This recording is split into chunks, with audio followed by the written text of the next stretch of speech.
नमस्कार मित्रांनो, मी पल्ले सर, संचालक पल्ले सायन्स अकॅडमी उदगीर. पल्ले सर या युट्यूब चॅनलवरती आपल्या सर्वांचं स्वागत करतो. तर आज आपण बघणार आहोत reflection of light. Today we will see the reflection of light. It is necessary to know what is mean by light. म्हणजे लाईट म्हणजे काय हे पहिल्यांदा पाहूया आपण. Light is the form of electromagnetic radiation which produces sensation of vision.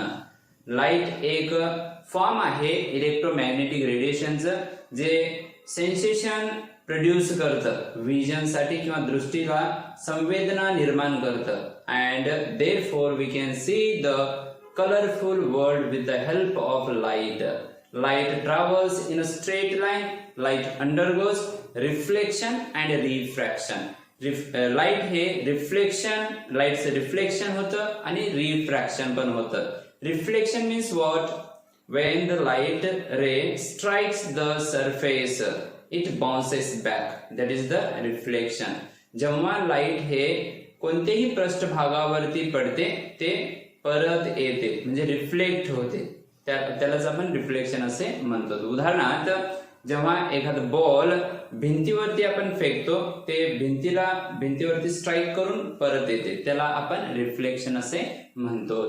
And there are two types of reflection. If the light ray reflects from the smooth surface that is called as a regular reflection. जेव्हा light रे हे smooth surface वरून reflect होतात त्या रिफ्लेक्शनला regular reflection असे म्हणतो. And when the light rays strikes the rough surface and reflect from that rough surface called as irregular reflection. तर refraction म्हणजे काय? रिफ्रॅक्शन म्हणजे when the light ray travels from one transparent medium to another transparent medium, it changes its direction slightly. This is called as a refraction of light. For example, या ठिकाणी बघा हे एक medium आहे. तर this is the glass slab. This is the glass slab and this is the air. When light travels from air and strikes the glass slab, at this point it changes its direction. This phenomena is called as a refraction of light. जेव्हा light रे हवेतून येऊन glass वरती strike करते त्या glass मध्ये शिरताना त्याची दिशा बदलते. या फिनॉमिनाला आपण रिफ्रॅक्शन ऑफ लाईट असे म्हणतो. आणि रिफ्लेक्शन हे स्मूथ सरफेस वरून आणि रफ सरफेस वरून होतं. रिफ्रॅक्शन हे दोन ट्रान्सपरंट मीडियम मधून होतं. तर आपण बघणार आहोत पुढे smooth reflecting surface. That is the mirror. Mirror is the reflecting surface reflecting smooth flat surface and creates the image. And the first mirror was made by German scientist Justus von Liebig. Justus von Liebig. Justus von Liebig या शास्त्रज्ञाने पहिलं आरसा तयार केला. Justus von Liebig या शास्त्रज्ञाने पहिला आरसा बनवला by coating the plane surface of ordinary glass. And there are two types of mirrors. The first is the plane mirror and second is the spherical mirror. Plane mirror म्हणजे काय ते पाहूया पहिल्यांदा. A mirror is made by coating the back surface of a flat and smooth piece of glass with reflecting film of aluminum or silver. Then this coating or this film is protected by the lead oxide coated over it. पहिल्यांदा एक flat surface घेतात ग्लासचं आणि त्याचं जे पृष्ठभाग आहे त्या पृष्ठभागाला एक रिफ्लेक्टिंग फिल्मनं कोटिंग करून घेतात आणि त्याला प्रोटेक्ट करण्यासाठी त्यावरून लीड ऑक्साइड लावतात. जसे की या ठिकाणी आहे. This is the plane mirror and the back surface of this plane mirror is coated with reflecting film of aluminum or silver and this film is protected by lead oxide. and the light travels in all direction from the point source of light, and when it strikes the plane surface or plane mirror, it reflects, and these reflected rays reach our eyes and appear to be coming from the point behind the mirror, and that point is called as an image point. जे reflect झालेले light rays आहेत असं वाटतं की ते पाठीमागल्या image पासूनच येत आहेत असं वाटतं, परंतु ते पृष्ठभागावरूनच येतात आणि इमेज हे पाठीमागे तयार होते प्लेन मिरर मध्ये. त्याच्यानंतर आपण बघणार आहोत ह्याचे कॅरेक्टरिस्टिक्स.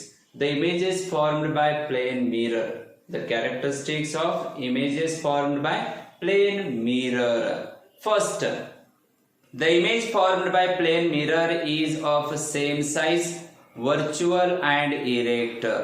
जे इमेज तयार होते प्लेन मिरर ना ते सारख्याच साईजची तयार होते.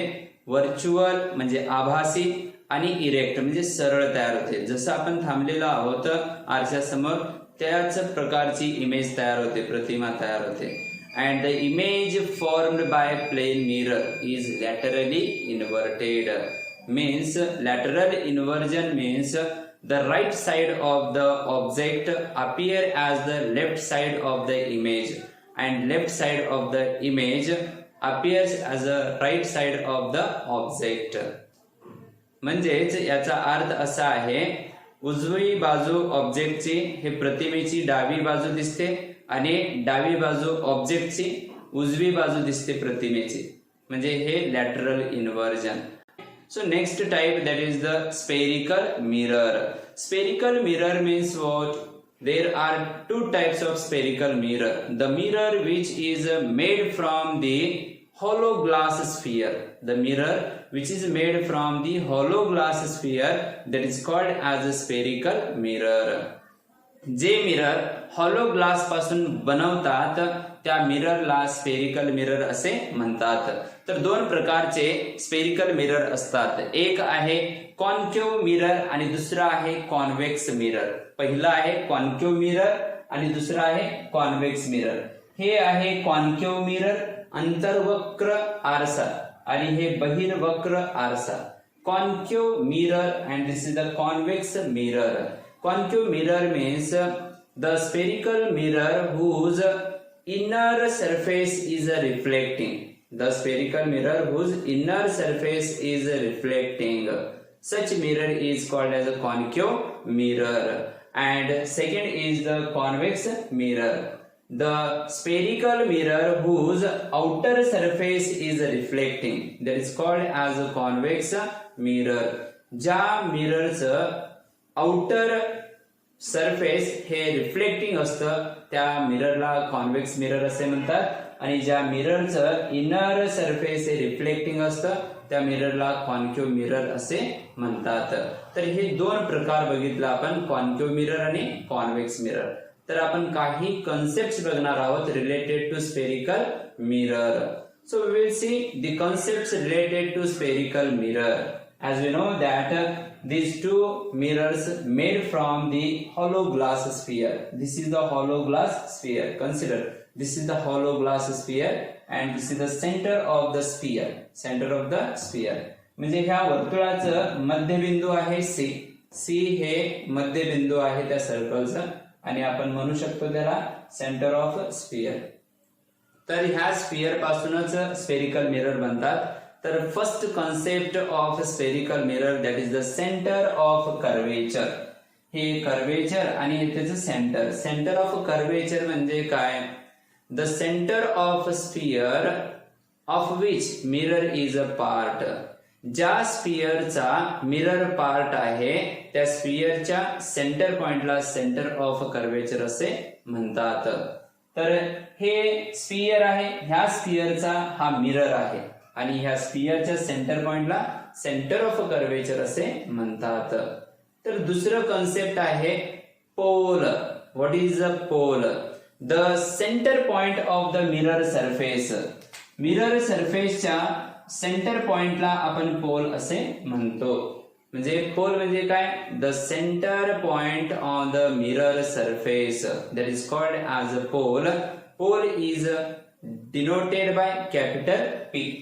Pole is denoted by capital P. पोलला कॅपिटल P न दर्शवतात आणि पोल हे सेंटर पॉइंट असतं मिरर सरफेसचं. After this we will see principal axis. Principal axis. Principal axis म्हणजे काय? So principal axis means an imaginary straight line. हे imaginary straight line आहे. An imaginary straight line passes through the center of curvature and pole of the mirror. That is called as a principal axis. जे आभासी straight line centre of curvature आणि pole मधून pass होते त्या straight लाईनला principal axis असे म्हणतात.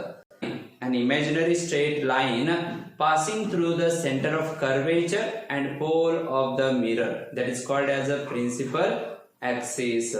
त्याच्यानंतर बघणार आहोत आपण principal focus of the concave mirror. Principal focus म्हणजे काय? Principal focus, the incident rays which are parallel to the principal axis. After reflection, they meet at a single point in front of a mirror. That single point is called as a principal focus. जेव्हा incident rays, parallel incident rays concave mirror पासून reflect होतात, reflect झाल्यानंतर ते एकाच point वरती मिळतात, त्या पॉइंटला प्रिन्सिपल फोकस असे म्हणतात. Principal focus. तर आता बघणार आहोत आपण radius of curvature. Radius of curvature म्हणजे काय? The radius of the sphere of which mirror is a part. The radius of a sphere of which mirror is a part. This is the radius of the sphere. Here this is the radius of the curvature. Radius of the sphere means the distance between pole of the mirror and center of curvature. Centre of curvature आणि pole यातील अंतर म्हणजेच radius of curvature, किंवा दुसऱ्या पद्धतीने सांगता येईल त्याला रेडियस ऑफ कर्वेचर म्हणजे स्पेरिकल मिरर ज्या स्फिअरचा पार्ट आहे त्या स्फिअरच्या रेडियसला रेडियस ऑफ कर्वेचर असे म्हणतात. स्पेरिकल मिरर ज्या स्फिअरचा पार्ट आहे त्या स्फिअरच्या रेडियसला रेडियस ऑफ कर्वेचर असे म्हणतात. त्याच्यानंतर आपण बघणार आहोत focal length. Focal length means the distance between the principal focus and pole of the mirror. The distance between the principal focus and pole of the mirror. ह्या F आणि P मधल्या अंतराला आपण फोकल लेंथ असे म्हणतो. Focal length is always half of the radius. Focal length हे रेडियसच्या निम्मे असतं. फोकल लेंथ हे रेडियसच्या निम्मे असतं. Focal length of the concave mirror is half of the radius. तर राहिलेले काही कन्सेप्ट आपण पुढील भागामध्ये बघणार आहोत. जर हा व्हिडिओ आवडला असेल तर लाईक करा, शेअर करा, कमेंट करा आणि असेच व्हिडिओ पाहण्यासाठी माझ्या चॅनलला सबस्क्राईब करा. थँक्यू.